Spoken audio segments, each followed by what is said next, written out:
Viewers, welcome back to our channel. അപ്പോൾ നമ്മൾ ഇന്നലെ നമ്മുടെ ബ്രൈഡൽ സാരിയുടെ വീഡിയോ അപ്ലോഡ് ചെയ്തിട്ടുണ്ടായിരുന്നു. അപ്പോൾ അതിൽ ഞാൻ എൻ്റെ ബ്രൈഡൽ ബ്ലൗസിനൊക്കെ പറ്റി ഞാൻ ചെറുതായിട്ടൊക്കെ കാണിച്ചിട്ടുണ്ടായിരുന്നു. ചെറുതായിട്ട് അത്യാവശ്യം ഡീറ്റെയിൽ ആയിട്ട് കാണിച്ചിട്ടുണ്ടായിരുന്നു. അപ്പോൾ ഞാൻ ഓൾറെഡി എൻ്റെ പല വീഡിയോസിനും വാട്സാപ്പ് നമ്പർ കൊടുത്തിട്ട് ഓൾറെഡി എനിക്ക് കുറച്ച് കസ്റ്റമേഴ്സ് ഫ്രം യൂട്യൂബ് ഓൾറെഡി ആയിട്ടുണ്ട്. അപ്പോൾ അവരൊക്കെ വന്നിട്ട് ഇങ്ങനെ ബ്രൈഡൽ ബ്ലൗസിൻ്റെ ചാർജസ്, ബ്രൈഡൽ ബ്ലൗസ് ചെയ്യുന്ന സ്റ്റാർട്ടിങ് ബഡ്ജറ്റ് എങ്ങനെയാണെന്ന് ചോദിച്ചു. കുറേ ആളുകൾ വാട്സാപ്പിൽ മെസ്സേജ് അയച്ചു, ചിലർ നമ്മുടെ കമൻറ്റ് ബോക്സിൽ തന്നെ വന്നിട്ട് ചോദിച്ചു. അപ്പോൾ എന്തായാലും ഞാൻ ബ്രൈഡൽ ബ്ലൗസിൻ്റെ വീഡിയോ ചെയ്യാമെന്ന് പറഞ്ഞിട്ടുണ്ടായിരുന്നു, പക്ഷെ എനിക്കിതുവരെ ചെയ്യാൻ പറ്റിയിട്ടില്ല. അപ്പോൾ ഇന്ന് എന്തായാലും ഞാൻ എൻ്റെ ബ്രൈഡൽ ബ്ലൗസസിൻ്റെ ഒരു വീഡിയോ ചെയ്യാനും അതിൻ്റെ ഒരു അഫോർഡബിൾ പ്രൈസ് റേഞ്ചിൽ നമുക്ക് എങ്ങനെ ചെയ്യാം, അതുപോലെ തന്നെ എത്ര റേഞ്ച് ആവും ബ്രൈഡൽ ബ്ലൗസ് ഒക്കെ ചെയ്യാൻ എന്നുള്ളതിനെ പറ്റിയിട്ട് ഒരു കുഞ്ഞ് എന്നെ അറിവ് വെച്ചിട്ട് ഞാനൊരു ചെറിയ വീഡിയോ ചെയ്യാം എന്ന് വിചാരിച്ചു. അതിനുവേണ്ടി ഞാനതേ എൻ്റെ ബ്രൈഡൽ ബ്ലൗസ് ഒക്കെ അവിടെ എടുത്തു വെച്ചിട്ടുണ്ട്. അപ്പോൾ ഫസ്റ്റ് ഞാൻ കാണിക്കുന്നത് ഞാൻ തലേ ദിവസം, അതായത് കല്യാണത്തിൻ്റെ ബിഫോർ ഡേ ഈവനിങ് ഞാൻ വെയർ ചെയ്തിട്ടുള്ള ഒരു സാരിയുടെ ബ്ലൗസാണ്. ഞാൻ എപ്പോഴും എല്ലാ വീഡിയോയിലും പറയാറുണ്ട്, എൻ്റെ കല്യാണം വളരെ വെറൈറ്റി ആയിരുന്നു, ഫുൾ സാരി ആയിരുന്നു. ഞാൻ വേറെ ഒന്നും പരീക്ഷിച്ചിട്ടില്ല. ബിക്കോസ് എൻ്റെ ഏറ്റവും മോസ്റ്റ് കംഫർട്ടബിൾ അല്ലെങ്കിൽ എൻ്റെ ഏറ്റവും ഫേവറേറ്റ് ആയിട്ടുള്ള ഒരു വേഷം ഏതാണെന്ന് ചോദിച്ചാൽ ഞാൻ ഒബ്വിയസ്ലി കണ്ണടച്ചിട്ട് പറയും എൻ്റെ വേഷം, എനിക്ക് ഏറ്റവും ഇഷ്ടപ്പെട്ട വേഷം സാരിയാണ്. അപ്പോൾ അതുകൊണ്ട് ഞാനൊരു പരീക്ഷണത്തിനൊന്നും എൻ്റെ കല്യാണത്തിന് നിന്നില്ല, ഞാൻ സാരിയാണ് ഫുൾ വെയർ ചെയ്തത്. ഇത് എൻ്റെ കല്യാണത്തിൻ്റെ തലേന്ന് ഞാൻ വെയർ ചെയ്തിട്ടുള്ള സാരിയുടെ ബ്ലൗസാണ്. ഇതൊരു ഒരു റാണി പിങ്ക് ഇല്ല ഒരു ലൈറ്റ് റാണി പിങ്ക് ഷെയ്ഡാണ്, പക്ഷെ നന്നായിട്ടൊരു ടിഷ്യൂ മെറ്റീരിയൽ വരുന്നൊരു ബ്ലൗസാണ്. അതിൻ്റെ സാരി ഓറഞ്ചാണ്. അതിൻ്റെ എല്ലാം ഫോട്ടോസ് ഇതിനകത്ത് ആഡ് ചെയ്യാം കേട്ടോ. പിന്നെ അതുപോലെ തന്നെ ഇന്നലെ സാരിയുടെ വീഡിയോ അപ്ലോഡ് ചെയ്തപ്പോൾ നമ്മുടെ ഒരു സ്ഥിരം കമൻറ്റ് ചെയ്യുന്ന ഒരു നമ്മുടെ ഒരു സബ്സ്ക്രൈബറാണ്.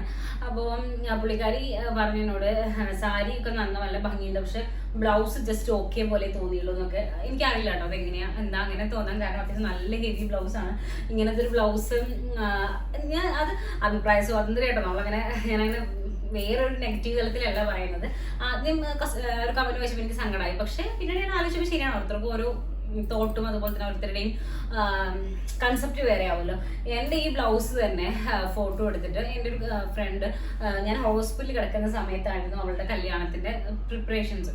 സോ അവൾ എൻ്റെ അടുത്ത് ചോദിച്ചു, നിന്റെ കല്യാണ ബ്ലൗസ് മാതിരി എനിക്കൊരു ബ്ലൗസ് ചെയ്തൊരു ബഡ്ജറ്റ് എനിക്ക് കുഴപ്പമില്ല എന്ന് പറഞ്ഞപ്പോൾ ഞാൻ പറഞ്ഞു എനിക്ക് പറ്റില്ല, എനിക്ക് ഇപ്പോഴത്തെ അവസ്ഥയിലൊരു വർക്ക് എടുക്കാൻ പറ്റില്ല. കാരണം നമ്മൾ റിസ്ക് ആയിട്ട് എടുക്കാൻ പറ്റില്ല. കാരണം വലിയൊരു എമൗണ്ടിൻ്റെ ഹ്യൂജ് എമൗണ്ടിൻ്റെ ഒരു വർക്ക് എടുക്കുമ്പോൾ നമ്മളതിൽ ഫുൾ എഫേർട്ട് എടുക്കണം. എൻ്റെ ഒരു ഒപ്പീനിയൻ അങ്ങനെയാണ്, ഞാൻ അങ്ങനെയാണ് ചെയ്യാറ്. എൻ്റെ പരമാവധി ഇനി എനിക്ക് വയ്യെങ്കിൽ പോലോ വയ്യെങ്കിലൊക്കെ ഞാൻ മാറ്റി വെച്ചിട്ടായിരിക്കും ഞാൻ ആ വർക്കിൽ കമ്മിറ്റ് ചെയ്യാം. അപ്പോൾ എനിക്കത് ചെയ്യാൻ പറ്റാത്തൊരു കണ്ടീഷനാണ് ഞങ്ങളോട് പറയാൻ പറ്റില്ല. അപ്പോൾ അവൾ പറഞ്ഞു ഓക്കെ നീ ഏതെങ്കിലും ബൊട്ടീക്സിന് എനിക്ക് സജസ്റ്റ് ചെയ്യാന്ന് വെച്ചപ്പോൾ ഞാൻ കുറച്ച് പേരുകൾ എനിക്ക് അറിയുന്ന കുറച്ച് പേരുകളൊക്കെ പറഞ്ഞു. അപ്പോൾ അവളവിടെ ചെന്ന് ചോദിച്ചപ്പോൾ ഞാൻ പറഞ്ഞതിന് ഡബിൾ എമൗണ്ട്, എന്നത് എമൗണ്ട് പറയുന്നില്ല, പേര് പറയുന്നില്ല ബൊട്ടീക്സിന്റെ. അങ്ങനത്തെ ഒരു ബ്ലൗസാണ്, അത്യാവശ്യം നല്ല ഹെവി ഹാൻഡ് വർക്കാണ്. പക്ഷെ ഞാനൊരു കസ്റ്റമർക്ക് കൊടുക്കുമ്പോൾ ഇതൊരു 10K ബഡ്ജറ്റിൽ കൊടുക്കും. 10K ബഡ്ജറ്റ് എന്ന് പറയുമ്പോൾ അല്ലെങ്കിൽ കസ്റ്റമൈസേഷൻ ആട്ടോ, നമ്മൾ അതിനനുസരിച്ച് കസ്റ്റമൈസ് ചെയ്യുമ്പോൾ കുറച്ചും കൂടി റേറ്റ് ഉള്ളൂ. മാക്സിമം പോയാൽ എല്ലാ കസ്റ്റമൈസേഷനും ഇൻക്ലൂഡ് ചെയ്താലും ഒരു 12,000, അത് 12K റുപ്പീസ്. ഞാൻ പറഞ്ഞത് നിങ്ങൾക്ക് അതായത് ഇത് വേറൊരു ബുട്ടീക്കിൽ അല്ലെങ്കിൽ വേറൊരു സ്ഥാപനത്തിൽ ചെന്ന് ചോദിച്ചപ്പോൾ അവർ അതിന്റെ ഡബിൾ എമൗണ്ട് എന്ന് പറയുമ്പോൾ 25K ആണ് അവർ ആ ബ്ലൗസിന് പറഞ്ഞത്. അപ്പോൾ അത് ഓരോരുത്തരും ഡിപ്പെൻഡ് ചെയ്തിരിക്കും. അത്യാവശ്യം നല്ല ഹെവി ഹാൻഡ് വർക്കാണ്. സോറി, ഇതൊക്കെ ചെയ്യണമെങ്കിൽ അത്യാവശ്യം സമയവും അതുപോലെ തന്നെ എഫോർട്ടും നമ്മൾ ഇരുന്ന് വരച്ചുണ്ടാക്കി അങ്ങനെയൊക്കെ ചെയ്യുമ്പോൾ അത്യാവശ്യം നല്ല നമ്മൾ ക്രിയേറ്റിവിറ്റിക്ക് ചാർജ് ഇടാൻ പാടില്ല എന്നല്ല പറഞ്ഞത്. അപ്പം ഞാൻ ആ കമന്റ് വന്നപ്പോൾ അങ്ങനെ ഞാൻ പറഞ്ഞെന്ന് മാത്രം. കാരണം ഇത് നമ്മൾ കുറേ എന്തെങ്കിലുമൊക്കെ പൂവും കായും വരച്ചിടുക എന്നുള്ളതല്ല, ഞാൻ ഈ സാരിയിൽ എന്താണുള്ളത് അല്ലെങ്കിൽ ആ സാരിയുടെ ബോർഡറിൽ എന്താണുള്ളത് അത് നന്നായിട്ട് ഹൈലൈറ്റ് ചെയ്യാണ് ഞാൻ ചെയ്തത്. അത് തന്നെയായിരുന്നു എനിക്ക് വേണ്ടത്. കാരണം എൻ്റെ സാരീൻ്റെ ഭംഗിയേക്കാൾ കൂടുതൽ എൻ്റെ ബ്ലൗസ് ഇങ്ങനെ നിറഞ്ഞു നിൽക്കുക എന്നുള്ളത് എനിക്ക് താല്പര്യമില്ല. എൻ്റെ സാരിയുടെ ഭംഗി എടുത്ത് കാണണമെങ്കിൽ എൻ്റെ ബ്ലൗസ് ന്യൂട്രൽ ആയിരിക്കണം. അത് തന്നെയാണ് ഞാൻ ആഗ്രഹിച്ചത്. ഞാൻ പിന്നീട് ആലോചിച്ചപ്പോൾ ശരിയാണ്, അവർ പറഞ്ഞത് ശരിയാണ്, ബ്ലൗസ് അത്ര പോരാ എന്നൊന്ന്. ബ്ലൗസ് ആയിരിക്കരുത് എൻ്റെ സാരീനേക്കാൾ കൂടുതൽ ഹൈലൈറ്റ് ആവുന്നത്, എന്നാൽ സാരിയിലേക്ക് ബ്ലൗസ് നല്ല ഭംഗി ഉണ്ടാവും. അതുപോലെ തന്നെയായിരുന്നു കമന്റ് വന്ന പോലെ തന്നെയാണ് എന്തായാലും ഞാൻ ആഗ്രഹിച്ചത്. ഞാൻ പിന്നീട് ആലോചിച്ചപ്പോഴാണ് അതിൻ്റെ ഒരു ശരിയാണ്, ഞാൻ ആഗ്രഹിച്ച പോലെ തന്നെയാണല്ലോ അവരും പറഞ്ഞത്. പക്ഷെ അതിൻ്റെ ഒരു വേറെ തലത്തിൽ പറഞ്ഞപ്പോൾ എനിക്ക് സങ്കടമായിരുന്നു മാത്രം. പക്ഷെ ഞാൻ ഭയങ്കര ഹാപ്പിയും സാറ്റിസ്ഫൈഡ് ആയിട്ട് എൻ്റെ ബ്രൈഡൽ ഫിറ്റ്സിൽ ഞാൻ കൂടുതൽ അങ്ങനത്തെ കാര്യങ്ങൾ പറയണില്ല, വെറുതെ എന്തിനാ ബ്ലാ ബ്ലാ. പക്ഷെ ആ നമ്മുടെ സബ്സ്ക്രൈബർ വളരെ സ്നേഹത്തോടു കൂടിയായിട്ട് എന്നോട് അങ്ങനെ സംസാരിച്ചു. പിന്നെ ഫോട്ടോസ് ഒന്നും ഭംഗിയില്ല എന്നല്ല, ഫോട്ടോയിലൊന്നും എൻ്റെ കോസ്റ്റ്യൂം അങ്ങനെ എടുത്ത് കാണുന്നില്ല എന്നൊക്കെ പറഞ്ഞു. അത് ശരിയാണ്, അത് ഞാൻ അംഗീകരിക്കുന്നു. ബിക്കോസ് എനിക്ക് വയ്യാതിരിക്കുന്ന സമയത്ത് ഞാൻ ഒരു ഫോട്ടോ എടുക്കാൻ എനിക്ക് കിട്ടിയിട്ടുള്ള ഫോട്ടോസ് ഉണ്ടല്ലോ, അതായത് എനിക്ക് അവർ തന്ന ഫോട്ടോസിൽ അല്ലെങ്കിൽ എടുത്ത് തന്ന ഫോട്ടോസൊക്കെ അവരുടെ എഫേർട്ടാണ്. അത് ക്യാമറാമാൻ്റെയും അതുപോലെ തന്നെ അവരുടെ സഹായിക്കുന്ന ഒരു ക്രൂ ഉണ്ടല്ലോ, അവരുടെ എഫേർട്ടാണ് എൻ്റെ ഏത് ഫോട്ടോയും. കാരണം കല്യാണത്തിന് അന്ന് എന്താ സംഭവിച്ചത് പോലും എനിക്ക് ഇപ്പോഴും ഓർമ്മയില്ല, അത്രയും വയ്യായിരുന്നു.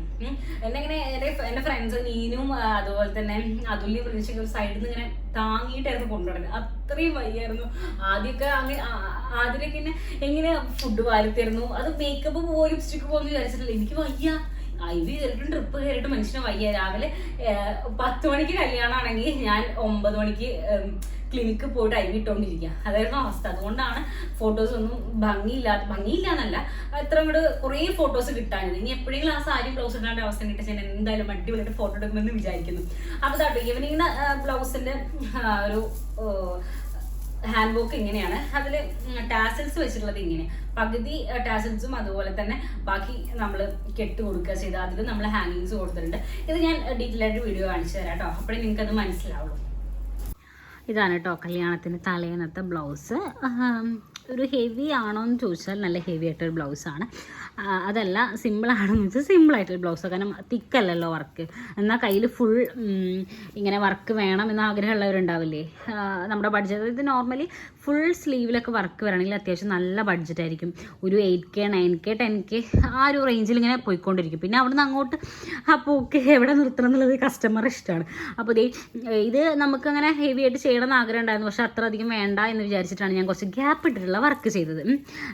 ഇത് കണ്ടോ, ഇതിൽ ഈ ഹാങ്ങിങ്സ് വരുന്ന ഒരു ഓറഞ്ചാണ്. ഇതിൻ്റെ ഒരു സാരി ഓറഞ്ച് തന്നെയാണ്, അതുകൊണ്ടാട്ടോ. അപ്പോൾ സാരി ഞാൻ ഫോട്ടോ ആഡ് ചെയ്യാം. ഇത് സാരി ചുറ്റിയിട്ടുള്ള ഫോട്ടോ ഞാൻ ആഡ് ചെയ്യാം. കണ്ടോ, അതിൽ സ്ലീവിനകത്ത് ഇങ്ങനെ തന്നെ ബീഡ്സ് കൊടുക്കുക ചെയ്തത്. നല്ല ഭംഗിയുള്ളൊരു നമ്മുടെ ഹാർട്ട് ഷേപ്സ് ആയിട്ടുള്ള നെക്കാണ് ഞാൻ കൊടുത്തിട്ടുണ്ടായിരുന്നത്. ഈ ബാക്ക് സൈഡ് കാണിക്കാം കേട്ടോ. ഫ്രണ്ടിലെ സ്വീറ്റ് ഹാർട്ടാണ് നെക്ക് എന്ന് പറഞ്ഞില്ല, അതിനോട് മാച്ചായിട്ട് തന്നെ കേട്ടോ ബാക്കിലും കൊടുത്തിട്ടുണ്ടായിരുന്നത്. പിന്നെ ഇതൊരു ബെൽറ്റ് പോലെ ചെയ്യണം എന്നാണ് ഞാൻ വിചാരിച്ചത്, പക്ഷേ എൻ്റെ ഒരു മെഷർമെൻറ്റ് അപ്പോൾ എടുക്കാൻ പറ്റാത്തൊരു അവസ്ഥയുണ്ടായിരുന്നു. ഞാൻ പറഞ്ഞില്ലേ എനിക്ക് ഡയറക്റ്റ്ലി പോകാൻ പറ്റാത്ത അവസ്ഥയായിരുന്നു. അതുകൊണ്ട് നമ്മൾ ചെറിയ 2 ബെൽറ്റ് കൊടുത്തിട്ട് സെൻറ്ററിൽ ഇതേമാതിരി റോപ്പ് കൊടുക്കുക കേട്ടോ ചെയ്തത്. പിന്നെ നോർമലി ഇത് ഞാൻ അയേണൊന്നും ചെയ്തിട്ടില്ല, അതുകൊണ്ടാണ് ഇങ്ങനെ ചുളിഞ്ഞിരിക്കുന്നത്. അത് നിങ്ങൾ ക്ഷമിച്ചേക്കണം. അപ്പോൾ ഇതാട്ടോ എൻ്റെ ഫസ്റ്റ് കല്യാണത്തിൻ്റെ തലേന്ന് കൊടുത്ത ബ്ലൗസ്, സാരിയുടെ ബ്ലൗസ്. 5500 ആണ് ഇതിൻ്റെ റേഞ്ച് ഓൾമോസ്റ്റ് വരിക. അതല്ല ഇനി കസ്റ്റമൈസേഷൻ ചെയ്തിട്ട് ഇത്രയൊന്നും വേണ്ട, എന്നാൽ ഓൾമോസ്റ്റ് ഇതുപോലൊക്കെ വേണം എന്നാണെങ്കിൽ അതിനനുസരിച്ച് നമുക്ക് ചെയ്യാവുന്നതാണ് കേട്ടോ. അടുത്ത ബ്ലൗസ് എൻ്റെ ബ്രൈഡൽ ബ്ലൗസ് ആണ്. നേരത്തെ ബ്ലൗസിൻ്റെ റേറ്റ് ഞാൻ പറഞ്ഞില്ല കേട്ടോ. ആ ബ്ലൗസ് ഞാൻ ചെയ്തത്, അതായത് നമ്മൾ ചെയ്യുമ്പോൾ ഞാൻ വർക്കിൻ്റെ കൂലി മാത്രമേ കൊടുക്കുള്ളൂ. പക്ഷെ അങ്ങനെ ഒരു ബ്ലൗസ് നമുക്ക് ചെയ്ത് എടുക്കണമെങ്കിൽ 5000 റുപ്പീസ് കേട്ടോ ഫുൾ. അതായത് അതിൻ്റെ ഫുൾ ഹാൻഡ് വർക്ക് വിത്ത് ഹാങ്ങിങ്സ്, പിന്നെ അതുപോലെ തന്നെ സ്റ്റിച്ചിങ് എല്ലാം ഇൻക്ലൂഡഡ് ആണ് ഞാൻ 5000 പറഞ്ഞത്. ഇപ്പം എൻ്റെ കല്യാണം കഴിഞ്ഞിട്ട് 6 മാസം കഴിഞ്ഞു. 6 മാസത്തിൽ നമ്മുടെ മാർക്കറ്റൊക്കെ മാറി, അതുപോലെ തന്നെ കൂലി കൂടി, അതുപോലെ തന്നെ സാധനങ്ങളുടെ വില 1-2 രൂപയൊക്കെ കൂടി. അപ്പോൾ അതിനനുസരിച്ച് ചെറിയൊരു ഫ്ലക്ച്വേഷൻസ് അതിൻ്റെ റേറ്റിൽ വരും. പക്ഷെ എന്നാലും ഞാൻ ചെയ്യുമ്പോൾ ഇപ്പം ഞാൻ ആ സെയിം ബ്ലൗസ് ഞാൻ എൻ്റെ ഒരു ഫ്രണ്ടിന് വരുന്ന മന്തിൽ കല്യാണം ഉണ്ട്, അപ്പോൾ ഞാൻ ചെയ്ത് കൊടുക്കുന്നത് ഞാൻ പറഞ്ഞ റേറ്റിലാട്ടോ. പക്ഷെ എൻ്റെ ഫ്രണ്ട് ആയതുകൊണ്ട് എനിക്ക് അങ്ങനെ ഫുൾ കുത്തിരി പിടിച്ച് അത്ര പൈസ മേടിക്കാൻ പറ്റില്ല. പക്ഷെ എന്നാലും ഞാൻ 5000 ആ ബ്ലൗസ് ഞാൻ മേടിച്ചിട്ടില്ല, അതിനേക്കാൾ കുറഞ്ഞ പൈസയിലാണ് ഞാൻ ചെയ്ത് കൊടുക്കുന്നത്. പിന്നെ എൻ്റെ ബ്രൈഡൽ ബ്ലൗസ് ഞാൻ പറഞ്ഞല്ലോ, എൻ്റെ ഈ ബ്രൈഡൽ ബ്ലൗസ് ഇതുപോലെ സെയിം ചെയ്യാൻ 12000 രൂപ ഞാൻ എൻ്റെ അടുത്തൊരു കസ്റ്റമർ വിചാരിച്ച് ഞാൻ മേടിക്കും. ബിക്കോസ് അത്രയും എനിക്ക് എഫേർട്ട് ഉണ്ട് ഇതിനകത്ത്, അതുപോലെ അത്രയും വർക്ക് ഉണ്ട്. ഒരു പുള്ളിപ്പാട് സ്ഥലത്ത് എനിക്ക് ഹാൻഡ് വർക്ക് ചെയ്യാനില്ല. അതുപോലെ തന്നെയാണ് അതിൻ്റെ ബാക്ക് സൈഡും ഫ്രണ്ട് സൈഡും ഒക്കെ അത്രയും നന്നായിട്ട് ഹെവി ആയിട്ട് ചെയ്തൊരു വർക്കിന് നമുക്ക് അത്ര പ്രൈസ് ചാർജ് ചെയ്യാതിരിക്കാൻ പറ്റില്ല. കാരണം ഈ മെറ്റീരിയൽസ് എടുത്തിട്ടാണെങ്കിലും അതുപോലെ തന്നെ ഇതൊക്കെ അത്രയും സമയം എടുത്തിട്ട് നമ്മൾ ഈ ഹാങ്ങിങ്സ് ഒക്കെ ഇവിടെയുള്ള ഈ ഹാങ്ങിങ്സ് ഒക്കെ കൊടുക്കുന്നത്. അപ്പോൾ അതുകൊണ്ട് നമുക്ക് അത്രയും ചാർജ് ചെയ്യാതിരിക്കാൻ പറ്റില്ല. പിന്നെ എൻ്റെ ഞാൻ വേണമെങ്കിൽ ഇതിനകത്ത് ബില്ല് ഉണ്ടാണോ, പഴയ ഫോൺ അപ്ഡേറ്റ് ആയപ്പോഴേ എൻ്റെ കുറേ വാട്സാപ്പ് ഡാറ്റാസ് ഒക്കെ പോയിട്ടുണ്ട്. ഇതിന് ഞാൻ കൂലി മാത്രം, അങ്ങനെ തന്നെ പറയാലോ, ഇതിൻ്റെ കൂലി മാത്രം 8000 രൂപയോളം നമുക്ക് വന്നിട്ടുണ്ട്. അതായത് മെറ്റീരിയൽ പ്ലസ് ആ വർക്ക് ചെയ്ത ആളുടെ കൂലി അടക്കം 8000-ന് അടുത്ത് നമുക്കിതിന് ഞാൻ ചെയ്യുന്ന സമയത്ത് ഇതിന് പ്രൈസ് ചെയ്തിട്ടുണ്ടായിരുന്നു ആ പുള്ളി. ഇപ്പോൾ ഞാൻ പുള്ളിയോട് ചെയ്യാൻ ഞാൻ നേരത്തെ പറഞ്ഞു, എൻ്റെ കസ്റ്റമർ ഒരു തവണ ചോദിച്ചപ്പോൾ പുള്ളി അതിനേക്കാൾ റേറ്റ് കൂട്ടി. അപ്പോൾ പിന്നെ നമുക്കിത് അത്രയും ചെയ്ത് കൊടുക്കുക എന്ന് പറയുന്നത് വലിയ ബുദ്ധിമുട്ടാണ്. അപ്പോൾ അതുകൊണ്ടാണ് ഞാൻ 12K എന്ന് പറയുന്നത്. പക്ഷെ എന്നാലും എൻ്റെ അടുത്ത് കസ്റ്റമേഴ്സ് ചോദിക്കുമ്പോൾ ഞാൻ 10K എന്ന് പറയാറാണുള്ളത്. കാരണം ചില ആളുകൾ നമ്മുടെ അടുത്ത് വരുമ്പോൾ അവരുടെ അടുത്ത് ബഡ്ജറ്റ് 10K ഉള്ളൂ എന്ന് പറയുമ്പോൾ നമ്മൾ ആ 10K ചെയ്ത് കൊടുക്കും. എന്തെങ്കിലുമൊക്കെ ചെറിയ ചേഞ്ചസ് കസ്റ്റമൈസേഷൻ ചെയ്തിട്ടാണ് നമ്മൾ അതിന് ആ 10K ബഡ്ജറ്റിലേക്ക് ആക്കുക. അപ്പോൾ ഇതിൻ്റെ ഡീറ്റെയിൽ ആയിട്ടുള്ള വീഡിയോ ഞാൻ കാണിച്ചു തരാം. കാരണം എന്താ പറയാ, ഇതിന്റെ ഡീറ്റെയിൽ ആയിട്ട് വീഡിയോസ് സത്യം പറഞ്ഞാൽ ഞാൻ കാണിക്കുന്നില്ല. കാരണം ബ്ലൗസ് അത്ര പോരാന്നൊക്കെ പറഞ്ഞപ്പോൾ ഇനിയോ നീ അത് കാണിച്ച് വെറുതെ തള്ളി മറക്കണമെന്നൊക്കെ ഞാൻ വിചാരിച്ചതാണ്. പക്ഷെ ഞാൻ പറ്റുവാണെങ്കിൽ എന്തായാലും ഞാൻ ഇതിന്റെ വീഡിയോ. അപ്പൊ ഇതാണ് എൻ്റെ കല്യാണ ബ്ലൗസ്. ഞാൻ എപ്പോഴും വീഡിയോസിൽ പറയാറില്ലേ പുള്ളിപ്പാട് സ്ഥലമില്ല അത്രയും ഹൈലൈറ്റ് ചെയ്തിട്ടാട്ടോ നമ്മൾ ഈ വർക്ക് ചെയ്തിട്ടുള്ളത്. നിങ്ങൾക്ക് കണ്ടാൽ അതിൻ്റെ ഡീറ്റെയിലിങ് മനസ്സിലാവും. കണ്ടോ, അത് ആനയുടെ ഒക്കെ ഒരു റിയലിസ്റ്റിക് നോക്കി നോക്കും നിങ്ങൾ. അപ്പോൾ ഇങ്ങനത്തെ വർക്ക് ചെയ്യുന്നത് കൊണ്ടാണ് ഇത് അത്യാവശ്യം എക്സ്പെൻസീവ് ആണ് എന്ന് ഞാൻ പറഞ്ഞത് കേട്ടോ. നമ്മൾ ഫുൾ വർക്ക് ചെയ്തിട്ടുണ്ട്. അപ്പോൾ ഞാൻ കാണിച്ചു തരാം. മറ്റേ ഒരു സ്ലീവിൽ ഫുൾ ഹാൻഡ് വർക്ക് ചെയ്തിട്ടുണ്ടെങ്കിലും അതും തമ്മിലുള്ള ഡിഫറൻസ് കാണുമ്പോൾ നിങ്ങൾക്ക് മനസ്സിലാവും. കണ്ടോ, ഈ 2 സ്ലീവിലും നമ്മൾ ഹെവി ആയിട്ട് ഹാൻഡ് വർക്ക് കൊടുത്തിട്ടുണ്ട്. 2 സ്ലീവിൽ ഫുള്ളുണ്ട്. പക്ഷേ ഇതിലുള്ള ഹാൻഡ് വർക്കിൻ്റെ ഡീറ്റെയിലിങ്ങും തമ്മിലൊരു ചേഞ്ച് നോക്കും. ഇതിലൊക്കെ കണ്ടോ എത്രത്തോളം ബീഡ്സ് വെച്ചിട്ടാണ് നമ്മൾ ആനേനൊക്കെ ഒരു 3D എഫക്റ്റിലേക്ക് കൊണ്ടുവന്നിട്ടുള്ളത്. നിങ്ങൾക്ക് ഇത് കാണുമ്പോൾ തന്നെ മനസ്സിലാവും. അപ്പോൾ അതുകൊണ്ടാണ് ഈ ബ്ലൗസിന് അത്യാവശ്യം എക്സ്പെൻസീവ് സൈഡാണെന്ന് ഞാൻ പറഞ്ഞത് കേട്ടോ. പിന്നെ അത് മാത്രമല്ല ഇതിൻ്റെ ഫിനിഷിങ്ങും കാണുമ്പോൾ തന്നെ നിങ്ങൾക്ക് വ്യത്യാസം മനസ്സിലാവുന്നുണ്ടാവും. ഇതിൻ്റെ ബഡ്ജറ്റും തമ്മിൽ വ്യത്യാസമുണ്ട്. അപ്പോൾ അതുകൊണ്ടാണ് ഇതിന് കുറച്ച് എക്സ്പെൻസീവ് സൈഡായിട്ട് പോകുന്നത്. അത്രയും ഫില്ലിംഗ് ആണ് വർക്ക്, അതുപോലെ തന്നെ അത്രയും ഫിനിഷിംഗ് ആണ് വർക്ക്. അതിൽ യൂസ് ചെയ്തിരിക്കുന്ന മെറ്റീരിയലും സെർദോസിയും ഒക്കെ ഉണ്ട്. അപ്പോൾ അതിൻ്റെതായ എക്സ്പെൻസ് അതിന് വരും. അത്രയും ഫിനിഷിങ്ങോട് കൂടി അത്രയും ഡീറ്റെയിലിങ്ങോട് കൂടിയിട്ടാണ് നമ്മൾ ഈ വർക്ക് ചെയ്തിട്ടുള്ളത്. അതുകൊണ്ടാട്ടോ ഇതിന് ഞാൻ അത്ര എക്സ്പെൻസീവ് ആണ് എന്ന് പറയാൻ കാരണം. സ്ലീവ് അത്ര ഹെവി ആയതുകൊണ്ട് തന്നെ ഞാൻ ഫ്രണ്ടിലെ നെക്ക് അത്ര അധികം ഹെവി ആക്കി കൊടുത്തിട്ടുണ്ടായിരുന്നില്ല. ഇതിലും ഞാൻ സ്വീറ്റ് ഹാർട്ടാണ് ചെയ്തിട്ടുണ്ടായിരുന്നത്. അപ്പോൾ ഫ്രണ്ടിൽ ഇത്ര തന്നെ ഉള്ളൂ കേട്ടോ. ഫ്രണ്ട് സിമ്പിളാണേ. അപ്പോൾ ഞാൻ ബാക്ക് സൈഡ് കാണിച്ചു തരാം. ഇതാണ് കേട്ടോ ഈ ബ്ലൗസിൻ്റെ ബാക്ക് സൈഡ്. എനിക്കതുകൊണ്ട് ഇന്നലത്തെ വീഡിയോയിൽ ഞാൻ ഇത്ര ഡീറ്റെയിൽ ആയിട്ട് കാണിച്ചിട്ടില്ല. കണ്ടോ, ഇതാണ് ഞാൻ പറഞ്ഞത്. ഇതിനൊക്കെ അത്യാവശ്യം നല്ല ടൈം കൺസ്യൂമിങ് ആണ്. ഇങ്ങനെ നമ്മൾ റെയിൻ ഡ്രോപ്സ് കൊടുക്കണമെങ്കിൽ ഇത് ഞാൻ അങ്ങനെ ഇങ്ങനെ ചെയ്യുന്നത് ഞാൻ വേറെ ഞാൻ കണ്ടിട്ടില്ല ഇത്. അപ്പം അങ്ങനെ തോന്നി അതങ്ങോട്ട് ചെയ്തു എന്ന് മാത്രം. കണ്ടോ, അത് അത്യാവശ്യം നല്ല ഹെവി ആയിട്ട് ഹാൻഡ് വർക്ക് ബാക്കിൽ കൊടുത്തിട്ടുണ്ട്. ഇത് ഫുൾ ഹാൻഡ് വർക്കാണ്. 2 സ്ലീവിലും കണ്ടോ നിങ്ങൾ അത്യാവശ്യം നല്ല ഹെവി ആയിട്ട് ഹാൻഡ് വർക്ക് കൊടുത്തിട്ട് നല്ല ഒരു പ്രീമിയം ക്വാളിറ്റിയിലും അതുപോലെ തന്നെ പ്രീമിയം ആയിട്ടുള്ളൊരു ലക്ഷറി ഫീലിംഗ് ഉള്ളൊരു ബ്ലൗസാണ്. അതുകൊണ്ടാണ് ഞാൻ നേരത്തെ പറഞ്ഞില്ലേ 12K അല്ലെങ്കിൽ 10K ബഡ്ജറ്റിലൊക്കെയാണ് ഇങ്ങനെ ഒരു ബ്ലൗസ് ചെയ്യണമെങ്കിൽ നമുക്ക് വരിക എന്ന് പറയുന്നതിൻ്റെ മെയിൻ കാരണം ഇതിൻ്റെ വർക്ക് തന്നെയാണ്. കാരണം അത്യാവശ്യം സമയം എടുത്തിട്ടാണ് നമുക്കിത് ചെയ്യാൻ പറ്റുക. ഓൾമോസ്റ്റ് ഒരു 1 വീക്ക് എബോവ് എൻ്റെ ഈ ബ്ലൗസ് മാത്രം ചെയ്യാൻ അത്രയും ഡീറ്റെയിലിംഗ് ഉണ്ടായിരുന്നു. കാരണം ഇത് നെറ്റിലാണ് നമ്മൾ ചെയ്യുന്നത്, നെറ്റ് കീറാൻ പാടില്ല, അങ്ങനെ കുറേ കാര്യങ്ങൾ ഇതിനകത്ത് നമുക്ക് നോക്കാനുണ്ട്. പിന്നെ അതുപോലെ തന്നെ ഈ ബീഡ്സ് എല്ലാം അവൈലബിൾ ആവുക, അത് ഓരോ സമയത്ത് ചില സമയത്ത് തികയില്ല, ആ സമയത്ത് നമ്മൾ വീണ്ടും അവൈലബിൾ ആക്കണം. അപ്പോൾ അങ്ങനെ കുറേ കാര്യങ്ങൾ ഇതിനകത്ത് നോക്കാനുള്ളത് കൊണ്ടാട്ടോ നമ്മളിതിന് അത്യാവശ്യം റേറ്റ് വരും എന്ന് പറഞ്ഞത്. അപ്പോൾ ഇതാണ് എൻ്റെ വെഡ്ഡിങ്സ് ബ്ലൗസ്. നിങ്ങൾക്ക് ഇഷ്ടപ്പെട്ടോ താഴെ കമൻറ്റ് ചെയ്യാൻ മറക്കണ്ട. പിന്നെ നിങ്ങളുടെയൊക്കെ അഭിപ്രായങ്ങൾ താഴെ എന്തായാലും കമൻറ്റിൽ കൊടുക്കണേ. അപ്പോൾ ഇത് കണ്ടോ എൻ്റെ ആനക്കുട്ടീനെ കണ്ടോ നിങ്ങൾ. അപ്പോൾ ഇതാണ് എൻ്റെ ബ്രൈഡൽ ബ്ലൗസ്. ഇനി ഞാൻ നെക്സ്റ്റ് ബ്ലൗസ് കാണിച്ചു തരാം. നെക്സ്റ്റ് വൺ എൻ്റെ റെഡ് സാരി, അതായത് ഞാൻ അക്ഷയുടെ കല്യാണത്തിന് മുമ്പ് കൊടുത്തിട്ടുണ്ടായിരുന്ന ഒരു സാരി, ആ സാരിയുടെ ബ്ലൗസാണിത്. ഇതും അത്യാവശ്യം നല്ല ഹെവി ഹാൻഡ് വർക്ക് ആണ്. ഇതിനും 5000 റുപ്പീസ് വരും വിത്ത് ഹാങ്ങിങ്സ് എല്ലാം അടക്കാട്ടോ. അതായത് ഇതിൻ്റെ ഫുൾ വർക്ക് അടക്കമാണ് ഇതിന് 5000 എന്ന് ഞാൻ പറയുന്നത്. ഇത് എൻ്റെ പയ്യന്മാരനെ ചെയ്ത് തരുമ്പോൾ എനിക്ക് കുറച്ചും കൂടി അഫോർഡബിൾ ആയിട്ട് അവരൊന്ന് ചെയ്ത് തന്നു. ഞാൻ 6 മാസം ചേഞ്ച് ഉണ്ട് കേട്ടോ ഞാൻ ഇങ്ങനെ ഒരു കാര്യം സംസാരിക്കുമ്പോൾ. ഇതെൻ്റെ കല്യാണത്തിന് ഞാൻ അതായത് നമ്മുടെ ചടങ്ങുകളൊക്കെ കഴിഞ്ഞിട്ട്, ചടങ്ങ് എന്ന് പറയുന്നില്ല, അങ്ങോട്ടും ഇങ്ങോട്ടും മാറിയിട്ട് കുറച്ച് ഫോട്ടോസ് എടുത്ത് കഴിഞ്ഞിട്ട് വിശാഖിൻ്റെ വീട്ടിലേക്ക് വരുന്ന സമയത്ത് ഞങ്ങൾക്ക് സാരി മാറ്റണം. അതായത് ഇവിടുന്ന് കൊണ്ടുവന്ന സാരി ആയിരിക്കും കൊടുത്തിട്ട് വീട്ടിലേക്ക് കയറുക. ആ സാരിയുടെ, അതായത് ഫസ്റ്റ് സാരിയുടെ ബ്ലൗസാണ്. അത് അത്യാവശ്യം നല്ല ഹെവി ഹാൻഡ് വർക്ക് ആട്ടോ. എനിക്കിത് ഭയങ്കര ഇഷ്ടമാണ്. നല്ല അടിപൊളി ടിഷ്യൂ സെറ്റ് സാരിയുടെ കൂടെ കണ്ടല്ലോ, മജ്ജലൊക്കെ ആയിരിക്കും, ഒരു സംശയമില്ല. അത്രയും ഭംഗി. ഞാനത് കാണിച്ചു തരാം. ഇത് വെള്ളയാണല്ലോ അല്ലേ, അപ്പോൾ ഇതിലേക്ക് എന്തായാലും ഭംഗി ഉണ്ടാവും എന്ന് വിചാരിക്കുന്നു. കണ്ടോ, ഇത് കയറുന്നില്ല, അത്രയും വെയിറ്റ് ആയി ഈ സൈഡ്. ഇവിടെ ബ്ലോക്ക് ആണല്ലോ, എനിക്ക് കൊള്ളൂട്ടാ, അപ്പോൾ അതല്ലാത്ത പ്രശ്നമൊന്നുമില്ല. പക്ഷെ ഇവിടെ ഇങ്ങനെ ബ്ലോക്ക് ആയ കാരണം കയറാത്ത. കണ്ടോ, നല്ല ഭംഗിയാണ് കാണാൻ, നല്ല അടിപൊളിയാണ്. എനിക്ക് തോന്നുന്നു ഈ ചുവപ്പ് ബീഡ്സ് ഉണ്ടല്ലോ, ഹാങ്ങിങ് ബീഡ്സ്, റെഡ് ഹാങ്ങിങ് ബീഡ്സ് എടുത്ത് കളയേണ്ടി വരും. എന്നാലേ നമുക്ക് ടിഷ്യൂലേക്ക് കൊടുക്കാൻ പറ്റുള്ളൂ. കാരണം പച്ചയല്ലേ കുറച്ചും കൂടി ഭയങ്കര. ഇത് ചുവപ്പ് ഞാൻ ആഡ് ചെയ്യാൻ കാരണം എൻ്റെ സാരി നല്ല ഡാർക്ക് മെറൂൺ റെഡ് ആയിരുന്നു.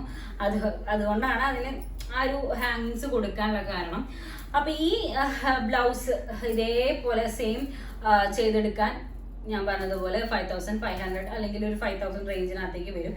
പക്ഷേ ഇത് ഇത്രയും നെക്ക് വിട്ട് വരില്ല കേട്ടോ. ഞാൻ ഇപ്പോഴേ പറയുന്നു, ചിലർ ഇനി വന്നിട്ട് അതിലത്രയല്ലേ പറഞ്ഞുള്ളൂ, ഇതിൽ ഇത്ര പറഞ്ഞില്ലല്ലോ എന്നൊന്നും ചോദിക്കരുത്. അതിനകത്ത് ഇത്രയും വിട്ട് ഞാൻ പറഞ്ഞ് കസ്റ്റമൈസ് ചെയ്തതാണ്. നമ്മൾ നോർമലി ബ്ലൗസ് ചെയ്യുമ്പോൾ ഇത്ര വിട്ടിൽ ചെയ്യണമെങ്കിൽ കസ്റ്റമർ പറയണം. കസ്റ്റമർ അവരുടെ ഇഷ്ടത്തിനനുസരിച്ച് നമ്മൾ ചെയ്ത് കൊടുക്കും. ഇത്ര വിട്ട് വേണോ വേണ്ടത്, എനിക്ക് ഇത്ര വിട്ട് വേണം എന്നുള്ളത് കൊണ്ടാണ് ഞാൻ ആ റേഞ്ച് പറഞ്ഞത്. ഇത്ര വിട്ടല്ല, അതായത് നോർമലി നമ്മൾ ഇത്ര വിടുത്ത് കൊടുക്കാറില്ല. ഒരു നോർമൽ വിട്ടിനകത്തേ നമ്മൾ പോകാറുള്ളൂ. അങ്ങനെ നെക്കിന് ഒരുപാട് വിടുത്ത് നമ്മൾ കസ്റ്റമൈസ് ചെയ്യുമ്പോൾ മാത്രമേ വരുള്ളൂ. അപ്പോൾ ആ ഒരു പ്രൈസ് ചേഞ്ച് എന്തായാലും ഇതിനകത്തുണ്ടാവും. പിന്നെ അതുപോലെ ഈ ഒരു ഫ്ലവർ ഞാൻ സത്യം പറഞ്ഞാൽ ഈ ഒരു വർക്ക് പിന്നെ ഈ കാണുന്ന സ്പ്രെഡിങ്സ് ഉണ്ടല്ലോ, ഇത് മാത്രമേ ഇവിടെ അങ്ങനെ മതി എന്ന് പറഞ്ഞിട്ടുണ്ടായിരുന്നു. പിന്നെ എന്നോട് പറഞ്ഞു നിങ്ങൾ ഫ്ലവർ വെച്ചാൽ ഭംഗി ഉണ്ടാവും എന്ന് പറഞ്ഞിട്ടാണ് അങ്ങനെ ഫ്ലവർ വെച്ചത്. അപ്പോൾ അങ്ങനത്തെ ചില കസ്റ്റമൈസേഷൻ വരുമ്പോൾ കുറച്ചും കൂടി പ്രൈസ് ചാർജ് വരും. പക്ഷെ നോർമലി ഇങ്ങനൊരു ബോർഡർ സ്ലീവ് പിന്നെ നെക്ക് വരികയാണെങ്കിൽ 5500 ഇവിടെ സ്പ്രെഡിങ്സും ഉണ്ടായിരിക്കും. അതാണ് ഈ ബ്ലൗസിന്റെ ഒരു കണ്ടീഷൻ എന്ന് പറയുന്നത്. നല്ല അടിപൊളി വർക്കട്ടോ. ഞാൻ സത്യം ഇട്ട് കണ്ടു കഴിഞ്ഞപ്പോൾ എല്ലാവർക്കും എൻ്റെ കല്യാണ സാരീനെയൊക്കെ, അതായത് സാരി എടുത്ത് പറഞ്ഞു നല്ല ഭംഗിയുണ്ട്, സാരി അടിപൊളിയെന്ന് പറഞ്ഞു. അത് കഴിഞ്ഞ് ഞാൻ ഈ സാരി മാറ്റിയപ്പോൾ അവർ പറഞ്ഞു ഓ ഇതും അടിപൊളിയാണ്. അങ്ങനെ എന്താ പറയുക, ആ ഒരു സാരി അടിപൊളിയാവാനുള്ള കാരണം മെയിൻ ഈ ബ്ലൗസിന്റെ ഹൈലൈറ്റ് ആണ്. അത്രയും ഭംഗിയുണ്ടായിരുന്നു. അപ്പം ഞാൻ എന്തായാലും അടുത്ത ബ്ലൗസ് എടുക്കാം. ഞാൻ എന്തായാലും ഇതിന്റെ ക്ലോസ് വീഡിയോ കാണിച്ചു തരാം. അടുത്ത ബ്ലൗസിന്റെ വിരുന്നിന്റെ ബ്ലൗസ് അത് കാണിച്ചു തരാം കേട്ടോ. ഇതാട്ടോ എൻ്റെ സെക്കൻഡ് സാരിയുടെ ബ്ലൗസ്. ഇത് നമ്മൾ നോർമൽ കാണുന്ന ഹാൻഡ് വർക്കാണ്, പക്ഷെ എന്നാലും ഹെവി ആയിട്ടുള്ള ഹാൻഡ് വർക്കാണ്. ബോട്ടിൽ ഗ്രീൻ കളറിലാണ് ഇത് ചെയ്തിട്ടുള്ളത്. ഇതിൻ്റെയും ബ്രൈഡലിൻ്റെ ബ്ലൗസ് ഇതല്ല, അതായത് ബ്രൈഡൽ സാരിയുടെ ബ്ലൗസ് ഇതല്ല, ഞാൻ എക്സ്ട്രാ പീസ് എടുത്തിട്ട് ചെയ്തതാണ്. പക്ഷെ എന്നാലും കാണാൻ നല്ല ഭംഗിയില്ല, അതിലേക്ക് നല്ല മാച്ചായിരുന്നു.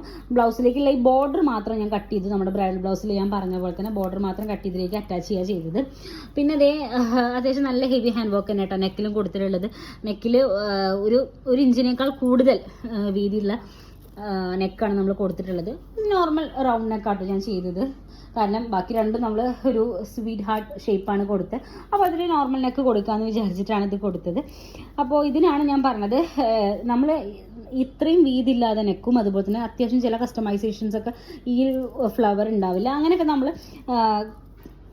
നമ്മൾ കസ്റ്റമൈസ് ചെയ്ത് കഴിഞ്ഞാൽ നമുക്ക് ഈ വിത്തൗട്ട് ഹാങ്സ് കൊടുക്കുന്നതിന് കുഴപ്പമൊന്നുമില്ല. ഒരു 5500 റേഞ്ചിലാണ് നമുക്ക് ഈ ബ്ലൗസിൻ്റെ റേറ്റ് വരുന്നത്. ഫ്രണ്ട് നെക്കിലും ഇതേപോലെ തന്നെ ഹാൻഡ് വർക്കും ഉണ്ടാവും. അപ്പോൾ ഇതാണ് എൻ്റെ തേർഡ് ബ്ലൗസ്. അതായത് കല്യാണം കഴിഞ്ഞിട്ട് നമ്മൾ ഉഷാഖിൻ്റെ വീട്ടിലേക്ക് വരുന്ന സമയത്ത് നമ്മൾ സാരി മാറ്റുമല്ലോ, ആ മാറ്റുന്ന സമയത്തുള്ള സാരിയുടെ ബ്ലൗസാണിത്. അപ്പം ഇതാണ് എൻ്റെ മൂന്നാമത്തെ ബ്ലൗസ്. അടുത്ത ബ്ലൗസ് ഇത് വളരെ സിമ്പിളായിട്ട് വർക്ക് ചെയ്തതാട്ടോ. ഇതൊരു 2500 റേഞ്ചിൽ വരുന്ന ഒരു ബ്ലൗസാണ്. സ്പ്രെഡിങ്സ് വരും, ഞാൻ സ്പ്രെഡിങ്സ് ചെയ്തിട്ടില്ല, അതുകൊണ്ടാണ് അതിനകത്ത് സ്പ്രെഡിങ്സ് ഇല്ലാതെ എനിക്ക് വേണ്ടായിരുന്നു എന്ന് ഞാൻ പറഞ്ഞു. കാരണം അത്രയും ഹെവി ആയിട്ടുള്ള ബ്ലൗസോട് ഇത്രയും ഓൾറെഡി സ്റ്റിച്ച് ചെയ്ത സ്ഥിതിക്ക് ഇനി ഇതിൽ എന്താ പറയുക അത്ര ഹെവി വേണ്ട എന്ന് വിചാരിച്ചിട്ടാണ്. ഇത് നോർമലി കണ്ടോ, നോർമൽ നെക്ക്, അതുപോലെ തന്നെ നോർമൽ ഡിസൈന്, അതുപോലെ തന്നെ നോർമൽ സ്ലീവ് ഒക്കെ ആയിട്ട് അങ്ങനെ ചെയ്തിട്ടുള്ള ഒരു ബ്ലൗസാണ്. പക്ഷെ ഇതിൻ്റെ സാരിയുടെ ലുക്കും അത് അടിപൊളിയായിരുന്നു. അവസാനം ഞാൻ പറഞ്ഞില്ലേ കല്യാണ സാരി എടുത്തപ്പോൾ എല്ലാവരും പറഞ്ഞു ഗംഭീരമായിട്ട് അടിപൊളി, നല്ല രസമായിട്ട് കാണാൻ എന്നൊക്കെ പറഞ്ഞു. പക്ഷെ ഞാൻ ആഡ് ചെയ്ത ഫോട്ടോയിലൊന്നും ആ ഒരു ഭംഗി കാണാത്ത ഞാൻ വിത്തൗട്ട് എഡിറ്റിംഗ് ആയിട്ടുള്ളൊരു നമുക്ക് റോ ഫോട്ടോ തരില്ല, അതാണ് ഞാനൊക്കെ ആഡ് ചെയ്തിട്ടുള്ളത്. അതുകൊണ്ടാണ് അതിനൊന്നും അത്ര വലിയൊരു ഭംഗിയില്ല. ഞാൻ ഇന്ന് ആഡ് ചെയ്യുമ്പോൾ ഞാൻ എഡിറ്റ് ചെയ്ത ഫോട്ടോസ് ആഡ് ചെയ്തിട്ട് ഭംഗി ഉണ്ടാവും എന്ന് വിചാരിക്കണം, എനിക്കറിയില്ല. അപ്പം കല്യാണ സാരി എടുത്ത് പറഞ്ഞു നല്ല ഭംഗിയാണ്, അടിപൊളിയായിരുന്നു പറഞ്ഞു. അത് കഴിഞ്ഞ് ഷാനി വീട്ടിലേക്ക് വരുമ്പോൾ ഇവിടുത്തെ red sari second sari first sari എടുത്തപ്പോൾ പറഞ്ഞു ഇത് ഗംഭീരം, ഇത് കല്യാണ സാരിയിലേക്ക് ഭംഗി ഇതാണ് തോന്നുന്നു എന്ന് പറഞ്ഞു. അത് അങ്ങനെ ഭംഗി തോന്നുന്നു എന്ന് പറഞ്ഞു. അത് കഴിഞ്ഞ് പിറ്റേന്ന് രാവിലെ വിരുന്നിന് പോയ ഈ സാരി, അതായത് ഈ ബ്ലൗസിന്റെ സാരി എടുത്തപ്പോൾ പറഞ്ഞു എല്ലാവരും പറഞ്ഞു ഇതും ഗംഭീരമായി നല്ല ഭംഗിയുണ്ടെന്ന് പറഞ്ഞു. എന്ന് വെച്ചാൽ ഞാൻ സാരി സെലക്ട് ചെയ്തപ്പോൾ ആർക്കും ഇഷ്ടമായില്ല. അതായത് ഫസ്റ്റ് എൻ്റെ കല്യാണ സമയത്ത് എൻ്റെ വീട്ടിൽ നിന്ന് ഞാൻ ഉടുത്തിറങ്ങിയ സാരി, ആ ഗോൾഡനിൽ കാണിച്ചില്ലേ, അത് എടുത്ത് അതായത് പർച്ചേസ് ചെയ്തപ്പോൾ വന്നപ്പോൾ ആർക്കും വലിയ താല്പര്യമില്ല. അത് കഴിഞ്ഞ് ഫസ്റ്റ് സാരി റെഡ് സാരി ആക്കിയപ്പോൾ എല്ലാവരും പറഞ്ഞത് കോമൺ ആയിട്ടുള്ള റെഡ് സാരി, ഇതിൽ എന്താ അത്ര പുതുമയുള്ളതെന്ന് പറഞ്ഞു. അത് ആർക്കും പറ്റില്ല. അത് പർച്ചേസ് ചെയ്ത സമയത്തെ കാര്യങ്ങളാണ് പറയുന്നത്. അത് കഴിഞ്ഞ് സെക്കൻഡ് സാരി, ഇത് അതായത് താലത്തിൽ വരുന്ന സാരിയുടെ ബ്ലൗസോളോട്ടത്. അത് ഇത് ഫസ്റ്റ് സാരിയുടെ ബ്ലൗസ് ആണ്. ഇത് റെഡ് സാരി ആയിരുന്നു ഫസ്റ്റ് സാരി, അതിന്റെ ബ്ലൗസ്. ഇത് ഒരു സ്കൈ ബ്ലൂ സാരി ആയിരുന്നു സെക്കൻഡ് സാരി, അതിന്റെ ബ്ലൗസ്. ഇത് അപ്പൊ 2 സാരി എടുത്തപ്പോഴും വലിയ കുഴപ്പമില്ല എന്നുള്ള മട്ടായിരുന്നു. പക്ഷെ ഉടുത്ത് വന്നപ്പോൾ എല്ലാവർക്കും ഇഷ്ടപ്പെട്ടു. എന്റെ സെലക്ഷൻ മോശമായില്ല എന്നുള്ളത് എനിക്കും എന്താ പറയാ, എനിക്ക് മാച്ച് ആവുന്ന കുറച്ച് കളേഴ്സാണ് ഞാൻ സെലക്ട് ചെയ്തതെന്ന് ഒരു സെൽഫ് സാറ്റിസ്ഫാക്ഷൻ ഉണ്ടല്ലോ, അതുപോലത്തെ ഒരു അവസ്ഥയായിരുന്നു. കറണ്ട് പോയി. ഇനി ലൈറ്റ് ഉണ്ടാവും എന്ന് എനിക്കറിയില്ല, ഞാൻ തുറന്ന് റെഡിയായിരുന്നു. ഈ ലൈറ്റ് വേണമെങ്കിൽ ഇനി എൻ്റെ 2 ബ്ലൗസ് കാണിക്കും, ഞാൻ കാണിച്ചു തരാം. ഇതിൻ്റെയൊക്കെ ക്ലോസ് വീഡിയോ ഞാൻ എന്തായാലും കാണിക്കും, എന്നിട്ട് കുറച്ചുകൂടി ഡീറ്റെയിൽ ആയിട്ട് പറയാം. ഈ 4th ബ്ലൗസിന് അങ്ങനെയൊക്കെ കൂടുതൽ കാര്യങ്ങളൊന്നും പറയാനില്ല കേട്ടോ. ഒരു 2500 റേഞ്ചിൽ വരുന്ന ഒരു ബ്ലൗസാണ്. ഇത് ഞാൻ വളരെ സിമ്പിളായിട്ട് ചെയ്യാൻ വേണ്ടിയിട്ടാണ് പുള്ളിനോട് പറഞ്ഞത്. കാരണം ഈ ബ്ലൗസ് എനിക്ക് പിന്നെ യൂസ് ചെയ്യാമല്ലോ അങ്ങനെ ചെയ്യുമ്പോൾ. ബ്രൈഡൽ ബ്ലൗസ് ആകുമ്പോഴല്ലേ നമുക്ക് അന്നത്തെ ദിവസം ഹെവി ആയിട്ട് തോന്നും വേണം, എന്നാൽ അത്യാവശ്യം ബഡ്ജറ്റ്ലി നമുക്ക് ചെയ്തെടുക്കും വേണം എന്നുള്ളത്. അപ്പോൾ ഇതിൽ സാധാ നോർമൽ ഇങ്ങനെ ബോർഡർ കൊടുത്തിട്ടുണ്ട്, നെക്കിലും ഇങ്ങനത്തെ ബോർഡർ കൊടുത്തിട്ടുണ്ട്. പക്ഷേ ഈ സാരി ബ്ലൗസും ഉടുത്ത് വന്നപ്പോൾ നല്ല ഭംഗിയായിരുന്നു. ഇതിൻ്റെ ഫോട്ടോ ഞാൻ എൻ്റെ അടുത്ത് അവൈലബിൾ ആണെങ്കിൽ ആഡ് ചെയ്യാം. കാരണം അന്നത്തെ ദിവസം നമുക്ക് ക്യാമറാമാനൊന്നും ഉണ്ടാവില്ലല്ലോ, കല്യാണം കഴിഞ്ഞതിൻ്റെ പിറ്റേന്ന് എൻ്റെ വീട്ടിലേക്ക് പോകുന്ന ചടങ്ങല്ലേ, അത്രേ ഉണ്ടായിരുന്നുള്ളൂ. അപ്പോൾ ഇതാണ് എൻ്റെ കല്യാണത്തിൻ്റെ വിരുന്നിൻ്റെ ബ്ലൗസ്. ഇത് ഞാൻ പറഞ്ഞല്ലോ 2000-2500 റേഞ്ചിലാട്ടോ നമുക്ക് ഈ ഹാൻഡ് വർക്കും വിത്ത് സ്റ്റിച്ചിങ് ഒക്കെ ചെയ്തിട്ട് വരിക. അപ്പോൾ വളരെ സിമ്പിളായിട്ടുള്ള ഹാൻഡ് വർക്ക് ചെയ്യണം കല്യാണത്തിന് എന്നുള്ള ഓപ്റ്റ് ചെയ്യുന്ന ആളുകൾക്ക് ഈ ഒരു ബഡ്ജറ്റിൽ ഇതുപോലെ നമ്മുടെ ബോഡിയിലൊന്നും ചെയ്യാതെ ബോർഡറിൽ മാത്രം, അതുപോലെ തന്നെ നെക്കിൽ മാത്രം കൊടുക്കുക. നെക്ക് ഞാൻ നോർമലി റൗണ്ട് നെക്ക് പോലെ തന്നെയാണ് കൊടുത്തിട്ടുള്ളത്. അപ്പോൾ ഇതാണ് കേട്ടോ എൻ്റെ 4ാമത്തെ ബ്ലൗസ്. നെക്സ്റ്റ് ബ്ലൗസ് എന്ന് പറയാൻ പറ്റില്ല, പ്രിൻസസ് കട്ട് സ്റ്റിച്ച് ചെയ്യാന്നാട്ടോ ഞാൻ നേരത്തെ വിചാരിച്ചിട്ടുണ്ടായിരുന്നത്. പക്ഷേ ഹാൻഡ് വർക്ക് ചെയ്ത് വന്നപ്പോൾ അതിലൊരു ഗ്യാപ്പ് ഇടാഞ്ഞത് കൊണ്ടും അതുപോലെ തന്നെ ഈ സ്റ്റോൺസ് പൊട്ടിക്കേണ്ടതെന്ന് വിചാരിച്ചിട്ട് പ്രിൻസസ് കട്ട് അടിച്ചില്ല. നോർമലി ക്രോപ്പ് ടോപ്പ് പോലെ ചെയ്തു. ഇത് ഞാൻ പോത്തീസ്ത റെഡിമെയ്ഡ് എടുത്തൊരു സാരിയുടെ ബ്ലൗസാണ്. പക്ഷേ സാരിയിലും ബ്ലൗസിലും എനിക്ക് എക്സ്ട്രാ കുറേ വർക്ക് ചെയ്യേണ്ടി വന്നു. അത് അവസാനം എനിക്ക് ഭയങ്കര അബദ്ധമായിട്ട് തോന്നി കേട്ടോ.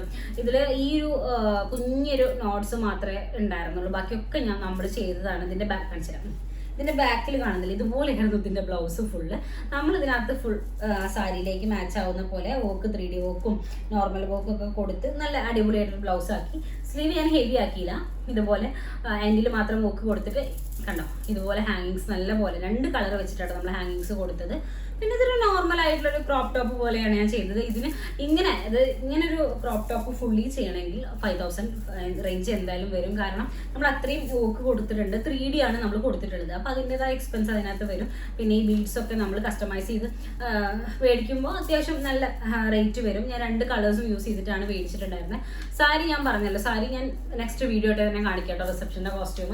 കാരണം എനിക്കൊരു അബദ്ധം പറ്റിപ്പോയി. അതൊരു എന്താ പറയുക, ഇനി കല്യാണത്തിന് പ്രിപ്പയർ ചെയ്യുന്ന ആളുകൾ അതൊരു ഹെൽപ്ഫുൾ വീഡിയോ പോലെ തന്നെ ചെയ്യാനാണ് എൻ്റെ പ്ലാൻ. അപ്പം ഇത് ഞാൻ മേടിക്കുമ്പോൾ ബ്ലൗസ് പീസ് എടുത്ത് നോക്കിയില്ല, അല്ലെങ്കിൽ ഞാൻ മേടിക്കില്ലായിരുന്നു. കാരണം തീരെ വർക്കില്ല. അത്രയും നല്ല പ്രൈസ് ചാർജ് ഒക്കെ കൊടുത്തിട്ട് ഇത് മേടിച്ചിട്ട് ഇതിൽ വർക്ക് ചെയ്യാനുള്ളൊരു അവസ്ഥ എന്ന് പറഞ്ഞാൽ അത് ഭയങ്കര സങ്കടമായിരുന്നു. കാരണം ഞാൻ വീട്ടിലുണ്ടായിരുന്നില്ല, ഞാൻ അമ്മയുടെ വീട്ടിലായിരുന്നു. കാരണം വീട്ടിൽ പെയിന്റ് പണിയൊക്കെ ആയിരുന്നു. അപ്പോൾ നമുക്ക് വന്നിട്ട് ഇതിനകത്ത് എന്താ ചെയ്യേണ്ടതെന്ന് പോലും എനിക്ക് നോക്കാൻ പറ്റാത്തൊരവസ്ഥയായിരുന്നു. പറഞ്ഞിട്ട് കാര്യമില്ല, എൻ്റെ അശ്രദ്ധയായിപ്പോയി. അങ്ങനെ ഇതാണ് എൻ്റെ ഫൈനൽ ബ്ലൗസ്. അപ്പോൾ കല്യാണത്തിന് ഇത്രയും ബ്ലൗസ്. അപ്പോൾ നിങ്ങളിങ്ങനെ കാൽക്കുലേറ്റ് ചെയ്യും 12, അങ്ങനെയല്ല. ഞാൻ ഇതിൻ്റെ വർക്കിൻ്റെ പ്രൈസ് മാത്രം, അതായത് വർക്കിൻ്റെ കൂലി മാത്രമേ കൊടുത്തുള്ളൂ. പക്ഷെ നമുക്ക് ബൊട്ടീക്കിൽ വന്ന് ചെയ്യുമ്പോൾ അങ്ങനെയല്ല. നമുക്ക് എന്താ പറയുക, സ്റ്റിച്ച് ചെയ്യുന്ന ആൾക്ക് പൈസ കൊടുക്കണം, അതുപോലെ തന്നെ മെറ്റീരിയൽസിന് നമ്മൾ പൈസ കൊടുക്കണം. അപ്പോൾ എൻ്റെ കൂടെ ജോലി ചെയ്യുന്ന ഒരാളെന്നുള്ള രീതിയിൽ പുള്ളിൻ്റെ മെറ്റീരിയലിൻ്റെ ചാർജൊന്നും മേടിച്ചില്ല. എനിക്ക് അതൊക്കെ കുറേ ഗിഫ്റ്റ് പോലെ പുള്ളി ചെയ്തു തന്നു. 5ാമത്തത് ബ്ലൗസ് ആണെന്ന് പറയാൻ പറ്റില്ല. ഇതൊരു പ്രിൻസസ് കട്ട് ആയിട്ടുള്ള ടോപ്പ് സ്റ്റിച്ച് ചെയ്യണമെന്നാണ് വിചാരിച്ചത്. പക്ഷേ നമ്മൾ ഹാൻഡ് വർക്ക് ചെയ്ത് വന്നപ്പോൾ ഇതിനടുത്തുള്ള ഗ്യാപ്പ് ഇട്ടില്ല. അപ്പോൾ പിന്നെ ഇത് പൊട്ടിച്ച് കളയണമല്ലോ എന്ന് ഓർത്തിട്ട് നോർമൽ ക്രോപ്പ് ടോപ്പ് പോലെ ചെയ്തു, വിത്തൗട്ട് കട്ടിങ്. ബാക്കിൽ മാത്രം നമ്മൾ ടക്കിട്ട് കൊടുത്തിട്ടാണ് ചെയ്തത്, നോട്ടിട്ട് ചെയ്തു. പിന്നെ ഇതിൽ സ്ലീവിൽ നമ്മൾ ഇതേമാതിരി 2 കളേഴ്സും ആഡ് ചെയ്തിട്ടുള്ള ഹാൻഡ് വർക്ക് ചെയ്തിട്ടുണ്ട്. നേരത്തെ പറഞ്ഞല്ലോ ഇതിൻ്റെ റിസപ്ഷൻ്റെ ബ്ലൗസാണ് ഇത്. ഫുൾ ഈ കാണുന്ന ബീഡ്സ് ഒരു ഫ്ലവർ ഉണ്ടല്ലോ, സീക്വൻസും അതുപോലെ തന്നെ ചെറിയ ബീഡ്സും വെച്ചിട്ടുള്ള ഇത് മാത്രമേ ഉണ്ടായിരുന്നുള്ളൂ. ബാക്കിയൊക്കെ ഞാൻ ചെയ്തെടുത്തതാണ് എൻ്റെ സാരിയിലോട്ട് മാച്ച് ആവാൻ. സാരി ഞാൻ പറഞ്ഞില്ലേ അധികം വർക്ക് ഉണ്ടായിരുന്നില്ല, അതിലേക്ക് നമ്മൾ ആഡ് ചെയ്ത് അങ്ങനെ ഒരു എഫക്റ്റിലേക്ക് കൊണ്ടുവരാൻ കുറേ പരിശ്രമിച്ചു. അവസാനം എനിക്ക് വേണ്ടായിരുന്നു എന്നൊക്കെ തോന്നി. അത്രയും സമയം എടുക്കുകയും ചെയ്തു. അതുപോലെ തന്നെ അത്രയും നമ്മൾ എടുക്കാനാച്ചാൽ എടുത്ത് പൈസ കൊടുത്ത് എടുക്കുകയും ചെയ്തു. പിന്നെ കസ്റ്റമൈസേഷൻ ചെയ്യാനാച്ചാൽ കസ്റ്റമൈസേഷൻ ചെയ്യുകയും ചെയ്തു. അങ്ങനെ ഒരു അബദ്ധം പറ്റിപ്പോയതായിരുന്നു. പിന്നെ അതേ ഞാൻ ഈ നമ്മൾ ബാക്കിൽ ഹാങ്ങിങ്സ് കൊടുക്കില്ല, അതിൽ കുഞ്ഞ് 2 ബീഡ്സ് വെച്ചിട്ട് ഇതേമാതിരി ഹാങ്ങിങ്സ് കൊടുത്തിട്ടുണ്ട്. അതെനിക്ക് നല്ല ഇഷ്ടമായി കേട്ടോ, നല്ല ഭംഗിയുണ്ടായിരുന്നു കാണാൻ. അപ്പോൾ ഇതാണ് എൻ്റെ റിസപ്ഷൻ്റെ ബ്ലൗസിനും ഞാൻ അത്യാവശ്യം നന്നായിട്ട് ഹെവി ഹാൻഡ് വർക്ക് ചെയ്തിട്ടുണ്ട്. പിന്നെ അതുപോലെ തന്നെ നന്നായിട്ട് നല്ല ഹെവി ആയിട്ട് തന്നെ ഹാങ്ങിങ്സ് കൊടുത്തിട്ടുണ്ട്. കാരണം ഇത് വളരെ സിമ്പിളാണല്ലോ. അത് മാത്രമല്ല ഈ ബ്ലൗസ് നന്നായിട്ട് ട്രാൻസ്പാരൻ്റ് ആയിരുന്നു. അപ്പോൾ അതുകൊണ്ട് അത്യാവശ്യം നല്ല ഭംഗിയിൽ തന്നെ ഈ ഹാങ്ങിങ്സ് ഒക്കെ കൊടുത്താലേ ഭംഗി ഉണ്ടാവുകയും ചെയ്തിരുന്നു. ഇതിനൊരു ഈ നേരത്തെ പറഞ്ഞതുപോലെ ഫുൾ ബോഡിയിൽ വർക്കില്ല, അതും 3D വർക്കാട്ടോ വരുന്നത്. അത്യാവശ്യം നല്ല സമയമെടുത്ത് ചെയ്യേണ്ട ഒരു ടൈപ്പ് ഓഫ് വർക്കാണ്. അപ്പോൾ അതുകൊണ്ട് തന്നെ ഒരു 5000 റേഞ്ചിനകത്താണ് ഈ ബ്ലൗസിൻ്റെ പ്രൈസ് ചാർജ് വരിക. ഇത് ഇത്രയിൽ ചെയ്യണ്ടാക്കി കുറച്ചും കൂടി അഫോർഡബിളി ചെയ്യണമെങ്കിൽ അങ്ങനെയും ചെയ്യാം. ഇത് എനിക്ക് വന്ന പ്രൈസ് ആട്ടോ ഞാൻ പറഞ്ഞത്. ഫൈനൽ ബ്ലൗസ് ഇതാണ് ഞാൻ കാണിക്കുന്നത്. ഇത് കഴിഞ്ഞിട്ടായിരുന്നു പിറ്റേന്നത്തെ വിരുന്ന്, അതിന് മുന്നേ കാണിച്ച കാരണമാണ്. അപ്പോൾ എൻ്റെ റിസപ്ഷൻ്റെ ബ്ലൗസ് ഇതാണ്. അപ്പോൾ നമുക്ക് ഇത്രയും ബ്ലൗസാണ് ഞാൻ ഹാൻഡ് വർക്ക് ചെയ്തിട്ടുള്ള എൻ്റെ ബ്രൈഡൽ ബ്ലൗസുകൾ. അപ്പോൾ നിങ്ങളുടെ അഭിപ്രായങ്ങൾ താഴെ കമൻറ്റ് ചെയ്യാൻ മറക്കണ്ട. ഇഷ്ടപ്പെട്ടില്ലേ, എന്തെങ്കിലും നിങ്ങൾക്ക് എന്തെങ്കിലും ആഡ് ചെയ്യാം എന്ന് തോന്നിയോ എന്നൊക്കെ നിങ്ങൾ താഴെ കമൻറ്റ് ചെയ്യൂ കേട്ടോ. അപ്പോൾ ഇത്രയും ബ്ലൗസാണ് ഞാൻ എൻ്റെ കല്യാണത്തിന് വേണ്ടി ചെയ്തത്. അപ്പോൾ ഞാൻ നമ്മുടെ ബൊട്ടീക്കിൻ്റെ ഡീറ്റെയിൽസും വാട്സാപ്പ് നമ്പറും ഇൻസ്റ്റാഗ്രാം ID ഒക്കെ താഴെ മെൻഷൻ ചെയ്യാം, കമൻറ്റ് ബോക്സിൽ ഞാൻ കൊടുക്കാം. നിങ്ങൾക്ക് എന്തെങ്കിലും എൻക്വയറീസ് ഉണ്ടെങ്കിൽ നമ്മുടെ ബ്രൈഡൽ ബ്ലൗസ് സ്റ്റാർട്ട് ചെയ്യുന്നത് 1500 രൂപയിൽ നിന്നാണ്. നോർമൽ ബോർഡറും സ്ലീവില് ബോർഡറും. അതിപ്പോൾ നമ്മൾ ബ്രൈഡൽ ബ്ലൗസ് എന്നുള്ള രീതിയിലല്ല കേട്ടോ. ഒരുപാട് പേര് ഇപ്പോൾ ഗസ്റ്റ് ലുക്കിനൊക്കെ ബ്രൈഡൽ ബ്ലൗസിലെ പോലെ ഹാൻഡ് വർക്ക് ചെയ്യുന്നുണ്ട്. അവരൊക്കെയാണ് നോർമലി ആ റേഞ്ചിലൊക്കെ ചെയ്ത് കൊണ്ടുപോകും. ബ്രൈഡൽ ബ്ലൗസിന് നമ്മൾ 2500 ആണ് നമ്മൾ സ്റ്റാർട്ടിങ് പ്രൈസ് വരുന്നത്. അപ്പോൾ ആ ബഡ്ജറ്റിലും നമുക്ക് നല്ല ഭംഗിയായിട്ട് തന്നെ ചെയ്യാം. മാർക്കെങ്കിലും ഇതിനെപ്പറ്റി എന്തെങ്കിലും എൻക്വയറീസ് ഉണ്ട്, ഈ ഒരു ഡിസൈൻസ് ഒക്കെ ചെയ്യണമെങ്കിൽ എങ്ങനെയാണെന്നുള്ളത് ഓൾമോസ്റ്റ് തന്നെ എല്ലാ പ്രൈസ് റേഞ്ചും അത് എങ്ങനെയൊക്കെ വരുന്നതൊക്കെ പറഞ്ഞിട്ടുണ്ട്. പക്ഷെ എന്നാലും കൂടുതൽ വിവരങ്ങൾ വേണമെങ്കിൽ താഴെ ഞാൻ നമ്പർ കൊടുക്കാം, അതിലേക്കൊന്ന് DM ചെയ്താൽ മതി. വീഡിയോ നിങ്ങൾക്ക് ഇഷ്ടപ്പെട്ടാൽ ലൈക്ക് ചെയ്യാനും ഷെയർ ചെയ്യാനും സബ്സ്ക്രൈബ് ചെയ്യാനും മറക്കണ്ട. നമുക്ക് അടുത്ത വീഡിയോയിൽ കാണാം. അതുവരേക്കും ടാറ്റാ.